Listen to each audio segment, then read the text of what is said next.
can't believe someone would do that to someone else's home. You'd be surprised. Right, I'll wait for the police. You two get yourselves off. Are you sure? Yeah, and do us a favour. Don't tell anybody, will you? Wait till I tell Roy first. Okay. Thanks, girls. How long have you smoked, Mr. Barlow? Oh, since I was a kid, 15, 16. Terrible, I know, but there you go. Did you feel you could confront your wife without having a cigarette first? No way. And why did you smoke it in the Ginnel rather than outside the pub? Because Norris and Mr. Cole and Miss Taylor were still there, and the landlady doesn't like it. Not that that bothered me. This is all rehearsed. Have you ever done jury service, have you? Yeah, once, years ago. Tax evasion. Seemed quite a nice chap, though. Still wrong, though, eh? No, I'm not excusing it. I think I'd quite like to be on a jury. Does it always have to be an equal split between men and women? Maria. What? It's not Club 18 to 30. Yeah, but still, there was someone I liked. Oh, you can't be that desperate, surely. I'm kidding. Kind of. Oh, hello, love. Hi, Mrs. Roberts. Is it ready? All done. You've got all that oil up already? Yeah, got it all up, every last drop. Right. Well, I'll pick it up tomorrow, okay? We kind of need the space. Well, maybe you could drop it round here because I'm snowed under. Aye. No. Maria. But just come with me. What? Just round the block, I'll ride shotgun. You'll do what? We could take it nice and slow. Oh, you know, listen, I am not scared of driving again, if that's what you're suggesting. Look, we can go wherever you want. We can drive to the end of the road if that's what you can manage, or we can get onto the ring road into the country. I think I might be scared of driving and all. Come on. Doesn't look like I've got much choice, does it, Maria? Be gentle with her. Well, Why did you tell your wife everything? Why didn't you sugarcoat it? Because if I had any chance at all of saving my marriage, I had to get there first, before Tina did. What did you think Tina would do? I thought she was going to storm round there and tell her everything in her own words, you know. When? Right then. You know, that night. No, he didn't. He Soon. thought she was already dead. What did your wife say in response to this shocking and unexpected confession? Well, she wanted to know when it started. How did you answer? I just told her the truth. That it had happened on our wedding night. She'd had a few too many drinks and she was already in bed, and that's when I first kissed Tina. And who else knew about this unsavoury little detail? Nobody. Not your friend, Mr. MacDonald? No, nobody except Tina. Nobody except Tina. So you only revealed this damning detail because you were convinced Miss McIntyre was about to provide it herself, and sooner rather than later. Yes, exactly. What did your wife say? She was stunned, you know. Furious. And then she stormed out. She said she was going to have it out with Tina. Screaming various threats, as we've already heard. Yeah, she was upset. We all say things we don't mean. You know, he was laughing his head off. He was dying for a drink. Thank you, Mr. Barlow. What did you do then? My friend, Steve MacDonald, he sat with me, and but he was mainly worried about his missus finding out that he knew about the affair. And when did you leave? When everybody started saying that something was happening outside, they were saying there's an ambulance. How did you react? Just the same as everybody else, I went out to see what was happening. I mean, I didn't even think of Tina at all. You know, I had all these things tumbling through my mind about what I'd just said. And then I just saw her being put into an ambulance. How did you feel? I was shocked. And confused.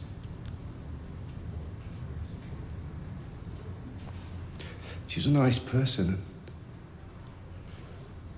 You know, she made us... It was a mistake getting involved with me. I know that. And I tried to tell her that. But it was over between us, so why would I go and kill her? It's not in me.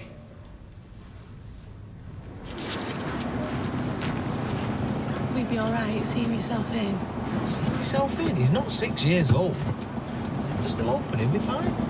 I think I'd like to be on my own for a while. Well, mind how you go, then. Yes.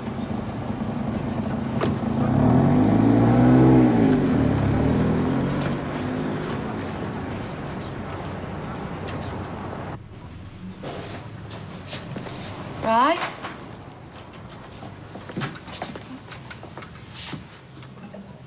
What's happened? Right. I better see how Jason's getting on. Oh, come on, one more game. Have you seen the time? This is supposed to be my lunch break, half an hour. Who says? Says me. Well, you're the boss. What you gonna do? Dock your own wages? Oh, it's all right for you. Just wipe a few windows, that's it. Your day's finished. Wipe a few windows. You don't know what you're on about. I've got to do my collections yet. Mind you, I'll do that later when everybody's back from work. Right, I'll have you one more game, then I'm going. All right, I'll get him. God, he's volunteering again. He can't stay away from the bar. I don't mind. Even when it was my own. Hey, I did give you the money. Yeah, well, he's got it bad. He's on the love train and he's running out of steam. Next stop, Liz McDonald. Boys. That's the trouble. I'm not disputing it. Now, if he had the guts to apologise, Tony will never apologise. Oh, I've had enough of blokes throwing the weight around with me, chucking the toys out of the pram. There's one thing I don't like in a man. It's stubbornness. Well, there's a few other things as well, don't get me wrong, but no, stubbornness I will not put up with. Now, if he admitted he was in the wrong, I'd respect him. But this, mooning around, expecting me to cave, no chance. She's a child. Oh, I won't go that far. She acts like it. She's just proud. She's stubborn. There's one thing I can't be doing with in a woman is stubbornness and sulking. You don't like sulking either. Or the silent treatment. Well, actually, I think she wants you back. Of course she wants me back. Oh, wow, you're not short on confidence, are you? I'm better off single. Oh, yeah, aren't we all? Population would grind to a halt. If she said sorry, I'd think about it. Say sorry for what? For lying to me, keeping secrets. And you told her everything, did you? No secrets? I'm an open book. Yeah, an open book full of tall stories. I've never lied to her. Maybe she didn't ask the right questions. Well, that's her problem, not mine. Cafe door was locked. Cafe door were locked. This door were locked. They must have seen me nip out. I'd put a sign on the door saying I would be back in 15 minutes. I only nipped to Dev's to get some change. Roy, I can't tell you. No, I was thinking it would be better if we don't touch anything till the police arrive, you know, fingerprints and whatnot. Is that valuable? I know who did this. Who? Those teenagers from yesterday. I saw them again this morning. Well, then I know they're just kids. Who else would be capable of something so mindless, so willfully destructive? Bored, naive, disillusioned youth.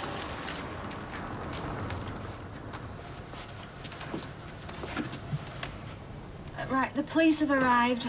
I'm gonna go down and let them in.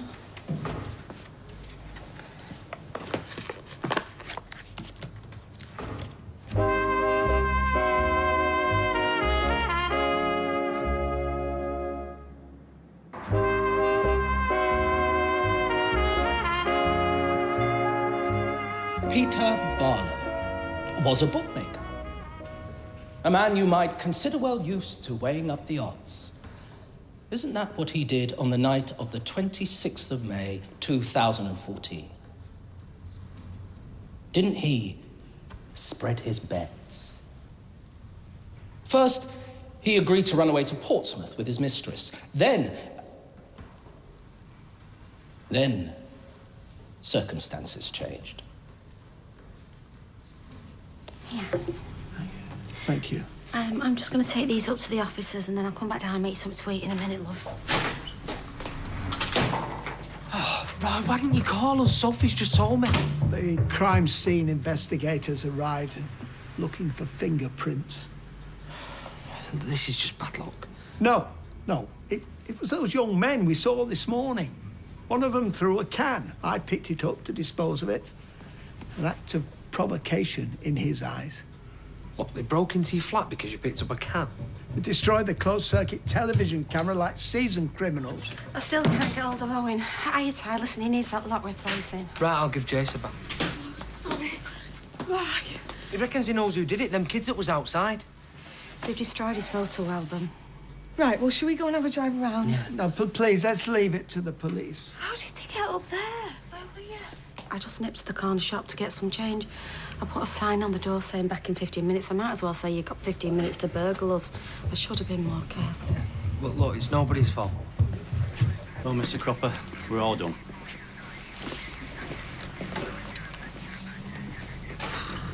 To drop no doubt during his subsequent attempt to dispose of all incriminating evidence. We've learned how this led to the discovery of a silver top hat, the missing charm, along with traces of Miss McIntyre's blood, placing the burglar at number 1 Coronation Street, Peter Barlow's parents' home address. The defendant was on a losing streak. His various vices, adultery, alcoholism, deceitfulness, had finally caught up with him. A bright, popular, vivacious young woman with her whole life ahead of her, killed. And nothing we have heard in this court contradicts the fact that Peter Barlow, and Peter Barlow alone, was responsible. A liar, a man we have heard could never be trusted. A manipulative, serial seducer. Do not let Peter Barlow seduce you. Then I had to scramble all the way through the ceiling, chasing all the wiring through. Well, why didn't you call? Dad, I've been calling you all afternoon. My phone's at the yard. Have you been here all day? Oh, what do you think? I've been having a drink playing darts. He thinks Liz is going to crack first. Right, you want something? He said what? That if he said sorry, then he'd think about it. Sorry for what? Lying to him.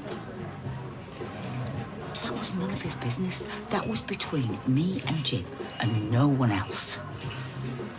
He also said he doesn't like women that sulk. Well, I don't like arrogant men. Liz, sorry to interrupt, though, but any chance of a pint? Any number 1? No, you'll be all right with him. As long as he doesn't take after his dad. Who's this now?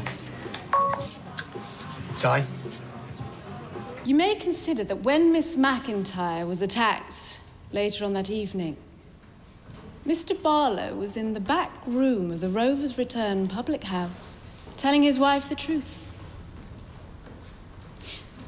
So you must ask yourselves this crucial question.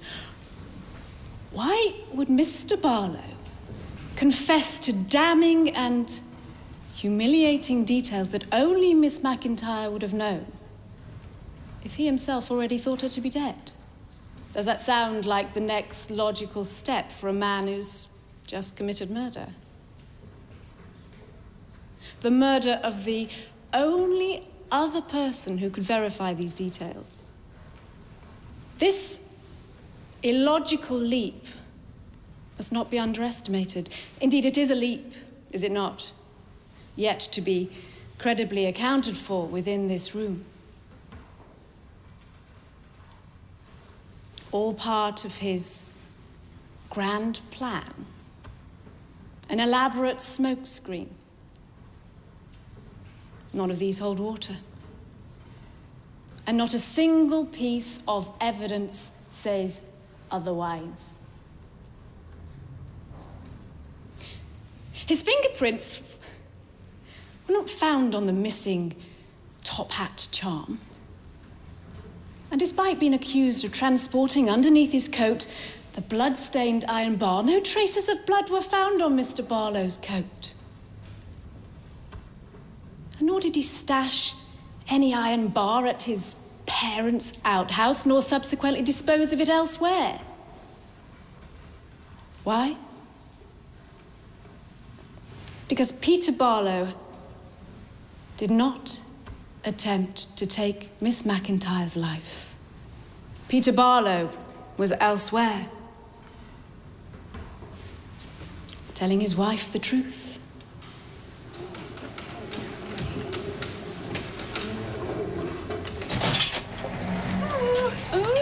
Finally decided to come back, have you? Sorry, I have had the loveliest time.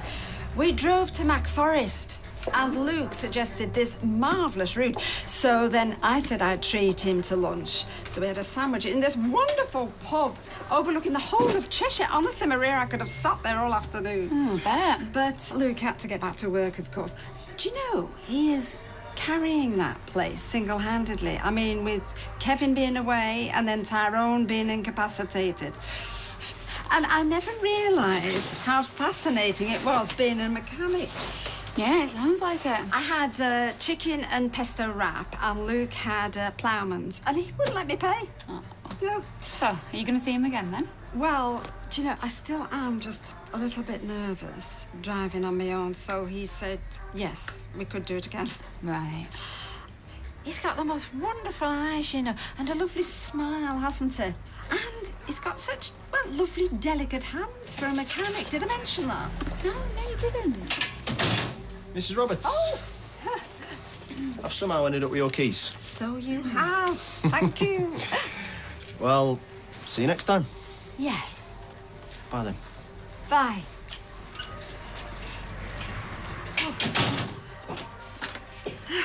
Right. All done. No one will be kicking that in. Did they give him a crime number? Yeah, they did. Right, I'll write you a receipt out, Roy, and you can give it to your shows, OK? Thank you. I'll drop it in tomorrow. Right, I've had a bit of a tidy around up there. I don't know what you want me to do with your trains and things, whether they're worth keeping. Have I done my phone?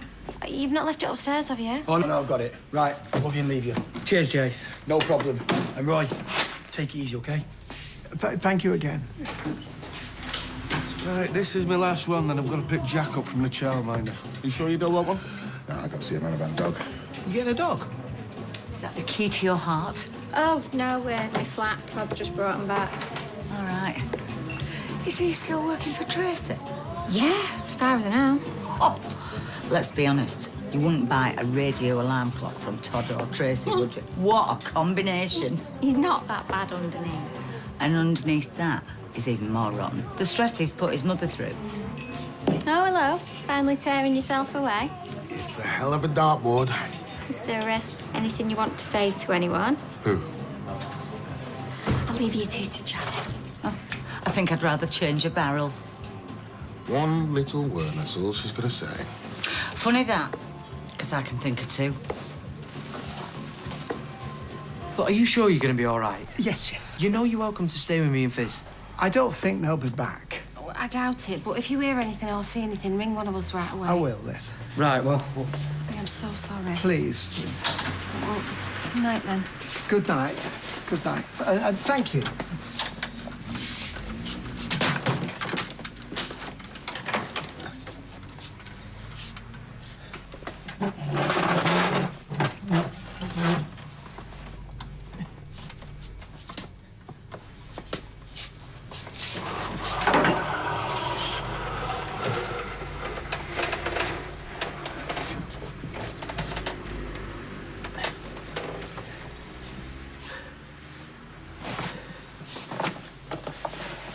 You have also heard from witnesses stating that Mr. Barlow was seen entering and exiting Miss McIntyre's flat in an agitated state. From Mrs. Barlow, we have an account of the defendant's subsequent confession of his affair with Miss McIntyre. You've heard details of a brutal and heinous crime. You must decide whether you are sure Mr. Barlow is guilty of this crime. I urge you to base your decision only on the evidence you have heard in this case. You're not deciding whether Mr. Barlow is a bad man, an immoral man who deserves punishment for his various infidelities and foibles. You are deciding whether there is sufficient evidence to find Mr. Barlow guilty of the murder of Miss Tina McIntyre. Let me remind you that if the evidence you have heard does not make you sure of Mr. Barlow's guilt, you must arrive at a verdict of not guilty. And remember, your verdict must be unanimous. Will you please now retire?